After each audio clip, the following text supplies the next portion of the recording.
A proximidade com o público é um dos grandes atrativos de uma rádio comunitária. Elas estão espalhadas por todo o país. Mas para operar, a emissora precisa de autorização do Ministério das Comunicações. E a exigência não é apenas um ato burocrático. Uma análise técnica verifica se aquela rádio não irá interferir na segurança do tráfego aéreo. Esse foi um dos motivos que levaram a Justiça a proibir o município de Olinda, em Pernambuco, a conceder licenças. A iniciativa tinha sido adotada a partir de uma lei municipal. Pernambuco tem 131 rádios comunitárias legalizadas e outras 18 funcionando com licença provisória do Ministério das Comunicações. É o caso desta emissora em Recife. São quase 20 horas de programação diária voltada para os interesses da comunidade. Será que essa decisão terá consistência? A autorização definitiva para o funcionamento da rádio é aguardada com ansiedade. Temos enviado todos os projetos e também os cadastros, todos os processos que estão cadastrados pela Anatel. É um caminho que a gente está aí aguardando a liberação definitiva. Prove Deus que seja o mais breve possível. O serviço de rádio comunitária foi regulamentado no Brasil em 1998. As rádios funcionam em frequência modulada de baixa potência e a cobertura só pode atingir um raio de até 1 quilômetro a partir da antena transmissora. A fiscalização cabe à Agência Nacional de Telecomunicações, que também combate as rádios clandestinas. Por mês, o escritório da Anatel em Pernambuco recebe, em média, 26 denúncias de rádios irregulares. Grande parte delas utiliza frequência inadequada. De repente ele põe uma frequência que é da aviação, da navegação aérea da aeronáutica. Então o piloto fica impedido de conversar com a torre. No caso desse da interferência aérea, risca a vida, né? Nas demais, é prejuízo para os outros prestadores de serviço que começam a ter uma qualidade de serviço muito ruim porque tem alguém clandestino na mesma faixa de frequência dele. Em 2005, fiscais da Anatel descobriram rádios comunitárias em Olinda que funcionavam com licenças concedidas pela Prefeitura, baseadas numa lei municipal. A Anatel entrou então com uma ação civil pública na Justiça Federal solicitando que o município de Olinda suspendesse o procedimento. Na ação, a Anatel solicitou também que as licenças já concedidas fossem anuladas, uma vez que a competência exclusiva da União, por meio do Ministério das Comunicações, autorizar o funcionamento de rádios comunitárias no país. O juiz considerou procedente a ação, mas o município recorreu. Já em segunda instância, o processo foi encaminhado à Procuradoria Regional da República da 5ª Região, no Recife.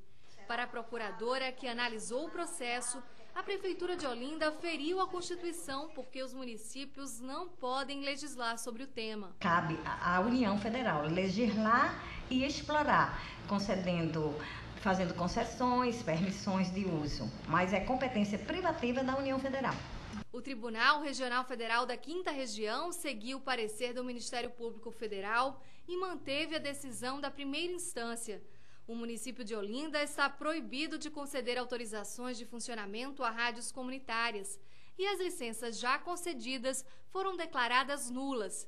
Uma ação no Supremo Tribunal Federal questiona a lei que regulamenta a profissão de músico. Para o Ministério Público Federal, a lei impõe restrições profissionais que são incompatíveis com a liberdade de expressão da atividade artística. A profissão de músico foi criada em 1960 pela Lei 3.857. Para exercer a atividade, o artista deve se registrar no Ministério da Educação e Cultura e no Conselho Regional dos Músicos, vinculado à Ordem dos Músicos do Brasil. A entidade, que também foi criada com a lei, é responsável pela seleção, disciplina, defesa da classe e a fiscalização do exercício da profissão em todo o país. Os filiados devem pagar uma anuidade de R$ 100. Para o representante da entidade em Brasília, o papel da Ordem dos Músicos é essencial para preservar os direitos dos artistas e garantir a conduta correta no exercício da profissão. Se não existisse a Ordem dos Músicos do Brasil, para ver aqueles realmente que têm dom e que podem estar cursando os nossos cursos de aprimoramento e tudo mais, jamais existiriam músicos maravilhosos. Mas, para o Ministério Público Federal, a lei que regulamentou a profissão de músico viola direitos constitucionais, como a liberdade de expressão e a liberdade profissional. Alguns artigos da lei, segundo o MPF, estabelecem restrições profissionais, instituindo o poder de polícia sobre a atividade artística. Com esses argumentos, a então Procuradora-Geral da República, Débora Duprá, que ficou no cargo até a posse de Roberto Gurgel, propôs uma arguição de descumprimento de preceito fundamental no Supremo Tribunal Federal, pedindo a invalidade de 22 artigos da lei que regulamentou a profissão de músico. Na ação, Débora Duprá afirma que a liberdade de expressão artística é violada com a exigência de que músicos profissionais se filiem à Ordem dos Músicos do Brasil e com a imposição de diversos requisitos para que eles desempenhem o seu ofício. A subprocuradora lembra que na jurisprudência do STF, as restrições à liberdade profissional somente seriam válidas em relação às profissões que poderiam trazer perigo de dano à coletividade ou prejuízos a direitos de terceiros. Se acatada, a ação do MPF atingirá cerca de 800 mil artistas em todo o país que estão cadastrados na Ordem dos Músicos do Brasil. Aqui no Clube do Choro de Brasília, uma das instituições mais tradicionais da capital federal, a iniciativa da Procuradoria foi bem recebida. Para os músicos, a arte precisa funcionar livremente. O presidente do Clube do Choro de Brasília, Henrique Lima Santos Filho, conhecido como Reco do Bandolim, diz que constranger a liberdade de expressão do artista é o mesmo que afrontar a sensibilidade. O mundo das artes está no outro patamar, numa condição diferenciada, uma condição que nos leva, vamos dizer, à reflexão, à convivência, a descobertas fundamentais para nos reconhecermos nossa maneira de ser, nossa forma de amar.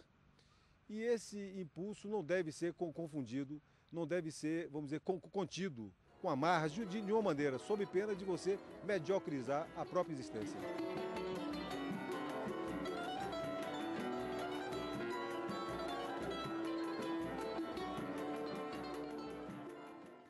A gente fica por aqui. A sua participação é muito importante para o nosso programa. As sugestões podem ser enviadas pelo e-mail interessepublico@pgr.mpf.gov.br. E se você quiser rever alguma reportagem, o Interesse Público está na internet.